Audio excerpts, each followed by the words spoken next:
Assalamualaikum warahmatullahi wabarakatuh. Apa kabar kalian? Semoga kalian baik-baik saja dan tetap diberikan kesehatan oleh Allah Subhanahu wa Ta'ala. Bantu channel kami dengan cara subscribe dan tekan tombol lonceng kalian. Terima kasih. Semoga kisah ini bermanfaat. Kisah mengharu biru tentang cinta dan kehidupan rumah tangga suami istri ini bisa menjadi pelajaran bagi pasangan suami istri lainnya agar dapat lebih bersyukur dengan apa yang telah mereka miliki saat ini. Kisah ini sudah cukup lama viral di dunia maya, baik di Facebook, blog maupun di berbagai forum.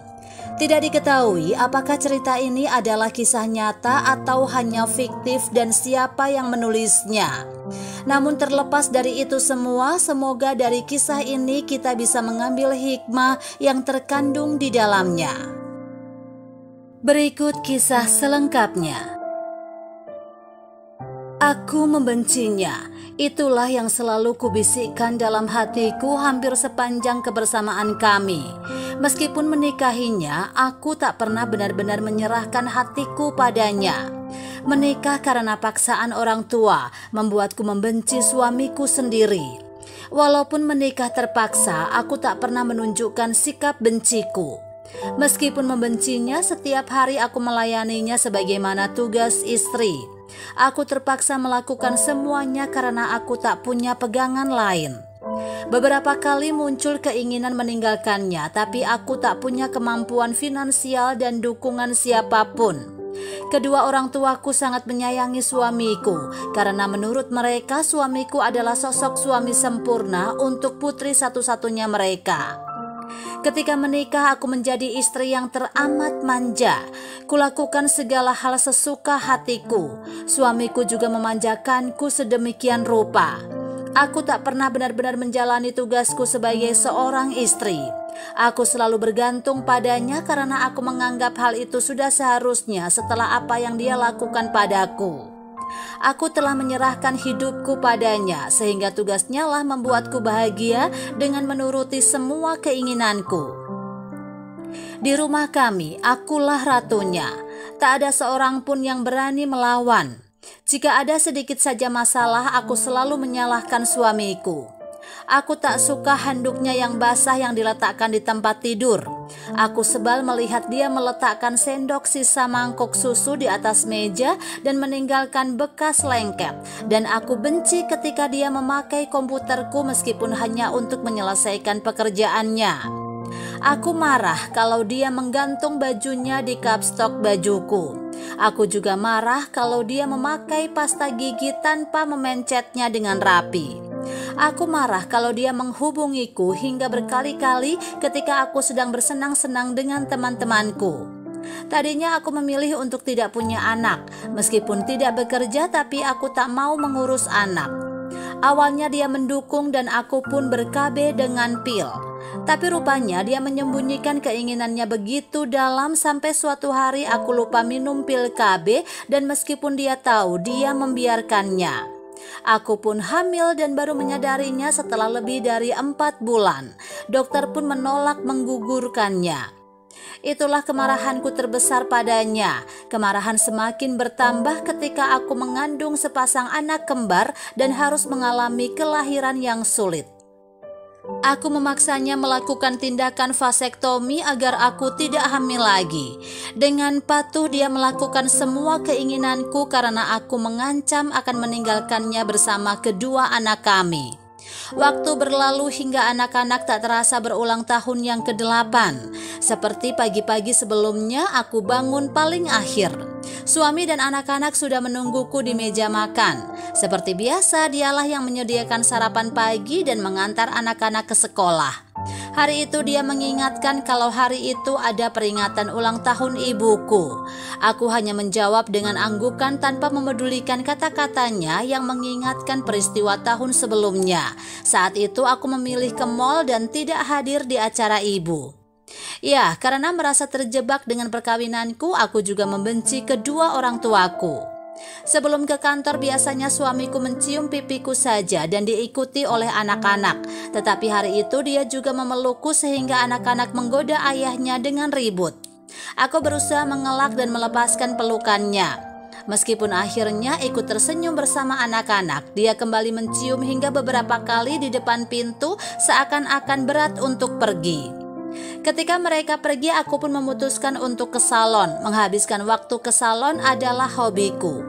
Aku tiba di salon langgananku beberapa jam kemudian. Di salon aku bertemu salah satu temanku sekaligus orang yang tidak kusukai. Kami mengobrol dengan asik termasuk saling memamerkan kegiatan kami. Tiba waktunya aku harus membayar tagihan salon. Namun betapa terkejutnya aku ketika menyadari bahwa dompetku tertinggal di rumah. Meskipun merogoh tasku hingga bagian terdalam, aku tak menemukannya di dalam tas. Sambil berusaha mengingat-ingat apa yang terjadi hingga dompetku tak bisa kutemukan, aku menelpon suamiku dan bertanya, "Maaf sayang, kemarin Farhan meminta uang jajan dan aku tak punya uang kecil, maka aku ambil dari dompetmu. Aku lupa menaruhnya kembali ke tasmu. Kalau tidak salah, aku letakkan di atas meja kerjaku," katanya menjelaskannya dengan lembut. Dengan marah aku mengomelnya dengan kasar. Ku tutup telepon tanpa menunggunya selesai bicara.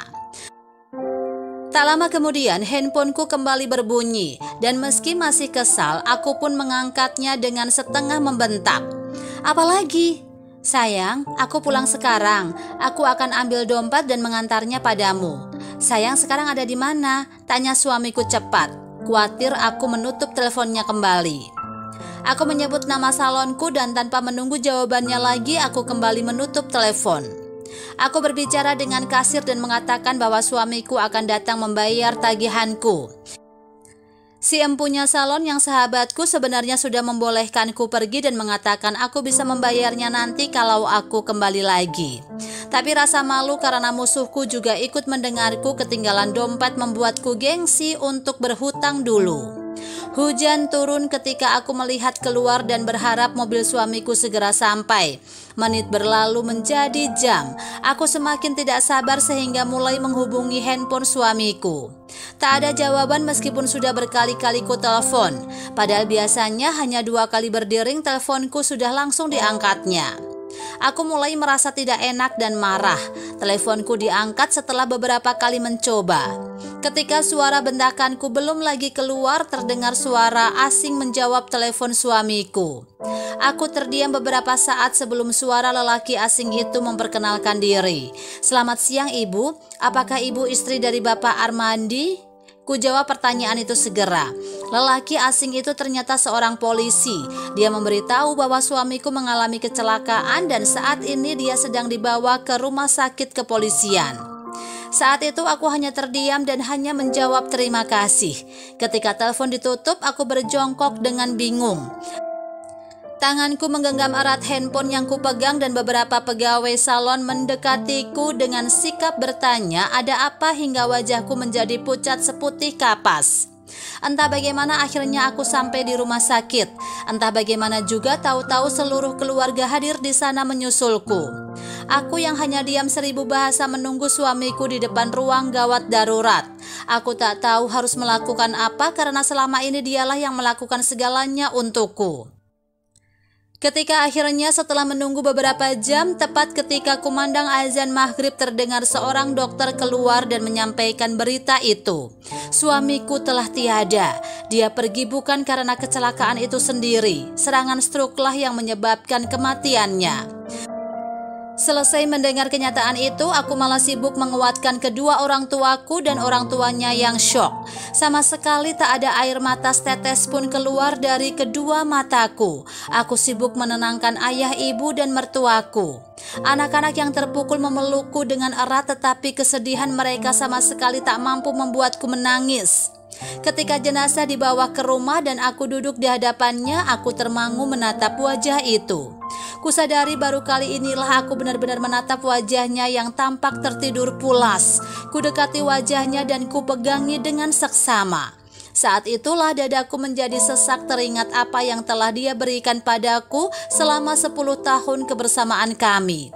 Kusentuh perlahan wajahnya yang telah dingin dan kusadari inilah kali pertama kali aku menyentuh wajahnya yang dulu selalu dihiasi senyum hangat. Air mata merebak di mataku, mengaburkan pandanganku. Aku terkesiap berusaha mengusap agar air matanya tak menghalangi tatapan terakhirku padanya. Aku ingin mengingat semua bagian wajahnya agar kenangan manis tentang suamiku tak berakhir begitu saja. Tapi bukannya berhenti, air mataku semakin deras membanjiri kedua pipiku. Peringatan dari imam masjid yang mengatur prosesi pemakaman tidak mampu membuatku berhenti menangis. Aku berusaha menahannya, tapi dadaku sesak mengingat apa yang telah kuperbuat padanya terakhir kali kami berbicara. Aku teringat betapa aku tak pernah memperhatikan kesehatannya. Aku hampir tak pernah mengatur makanannya. Padahal dia selalu mengatur apa yang kumakan. Dia memperhatikan vitamin dan obat yang harus kukonsumsi, terutama ketika mengandung dan setelah melahirkan. Dia tak pernah absen mengingatkanku makan teratur, bahkan terkadang menyuapiku kalau aku sedang malas makan. Aku tak pernah tahu apa yang dia makan karena aku tak pernah bertanya. Bahkan aku tak tahu apa yang dia sukai dan tidak disukai. Hampir seluruh keluarga tahu bahwa suamiku adalah penggemar mie instan dan kopi kental. Dadaku sesak mendengarnya karena aku tahu ia mungkin terpaksa makan mie instan karena aku hampir tak pernah memasak untuknya. Aku hanya memasak untuk anak-anak dan diriku sendiri. Aku tak peduli dia sudah makan atau belum ketika pulang kerja. Dia bisa makan masakanku hanya kalau bersisa. Dia pun pulang larut malam setiap hari karena dari kantor cukup jauh dari rumah. Aku tak pernah mau menanggapi permintaannya untuk pindah lebih dekat ke kantornya karena tak mau jauh-jauh dari tempat tinggal teman-temanku. Saat pemakaman aku tak mampu menahan diri lagi. Aku pingsan ketika melihat tubuhnya hilang bersamaan onggokan tanah yang menimbun. Aku tak tahu apapun sampai terbangun di tempat tidur besarku. Aku terbangun dengan rasa sesal memenuhi rongga dadaku. Keluarga besarku membujukku dengan sia-sia karena mereka tak pernah tahu mengapa aku begitu terluka kehilangan dirinya. Hari-hari yang kujalani setelah kepergiannya bukanlah kebebasan seperti yang selama ini kuinginkan, tetapi aku malah terjebak di dalam keinginan untuk bersamanya. Di hari-hari awal kepergiannya, aku duduk termangu memandang piring kosong. Ayah, ibu, dan ibu mertuaku membujukku makan. Tetapi yang kuingat hanyalah saat suamiku membujukku makan kalau aku sedang mengambek dulu. Ketika aku lupa membawa handuk saat mandi, aku berteriak memanggilnya seperti biasa dan ketika malah ibuku yang datang. Aku berjongkok menangis di dalam kamar mandi berharap dia yang datang. Kebiasaanku yang menelponnya setiap kali aku tidak bisa melakukan sesuatu di rumah membuat teman kerjanya kebingungan menjawab teleponku. Setiap malam aku menunggunya di kamar tidur dan berharap esok pagi aku terbangun dengan sosoknya di sebelahku. Dulu aku begitu kesal kalau tidur mendengar suara dengkurannya, tetapi sekarang aku bahkan sering terbangun karena rindu mendengarnya kembali. Dulu aku kesal karena dia sering berantakan di kamar tidur kami, tetapi kini aku merasa kamar tidur kami terasa kosong dan hampa.